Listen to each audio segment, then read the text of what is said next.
শীতের বিকাল বাংলার প্রকৃতির সোনালী উপহার। শীতের আবহাওয়ায় গ্রামগঞ্জে হয় সরিষা চাষ। সরিষা ফুলের হলুদ কার্পেট যেন মুগ্ধ করে সবাইকে। শীতকালে গ্রাম বাংলার মাঠে ছড়িয়ে থাকে সোনালী সরিষা ফুল। এটি শুধু প্রকৃতির সৌন্দর্য নয়, গ্রামীণ জীবনের এক অপরিহার্য অংশ।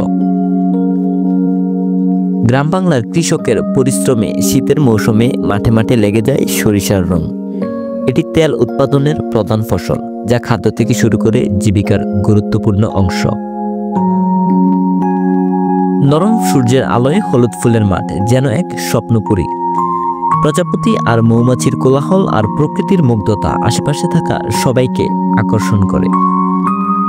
সরিষা চাষ শুধু জীবিকার উৎস নয়, এটি প্রকৃতি আর মানুষের এক অভূতপূর্ব মেলবন্ধন।